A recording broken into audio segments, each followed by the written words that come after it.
In this video, we're going to take a tour of Accessible Cabin 8481 on the Carnival Horizon. It was our cabin on our last cruise. Coming right up.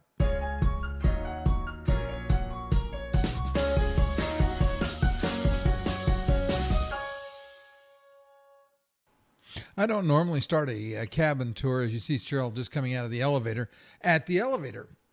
But on this ship, this cabin deserves from the elevator.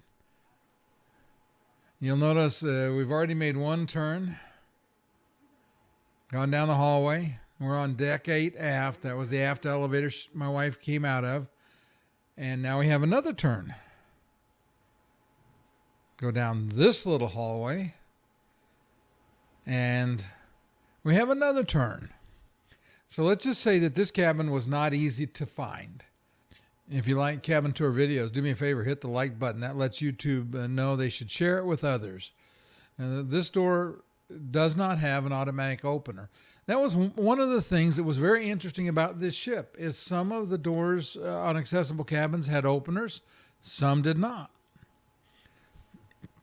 As you can see, there's pretty good space in the cabin.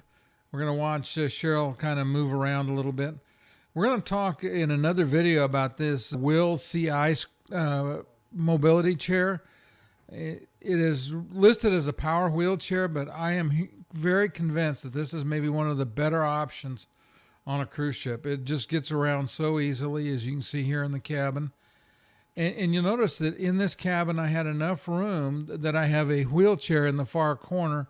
We got room for the scooter. In fact, you might have been able to park 2 scooters in a wheelchair in here.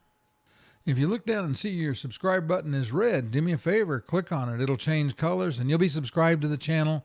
Click the bell and you'll know when I release a new video. And there's usually one every week. As we go into the bathroom, you'll notice, again, plenty of space for her to be in the bathroom in the scooter, but the scooter's very compact and maneuverable, but with a wheelchair it worked easily as well. Typical handicap facilities, adjustable shower, the seat that sits down so you have a way to sit down in the shower. Lots of space and access under the sink, around the toilet. All in all, this was a very nice cabin. We really enjoyed it. It worked well for my wife and myself. The mirror there just showing you that it is adjustable up and down, so if you need the makeup mirror, you can move it down. It's a little sticky, but it does move down. You'll see the closet at the very end, but you're going to see the video get small. There are going to be a couple of other videos pop up. They're good choices for you, and thank you for watching. Now, coming up in just a second, you're going to get to see the closet. These were a little different. They didn't have the pull-down rods. They had an upper and a lower, which I liked less than the pull-down rods. See you next time.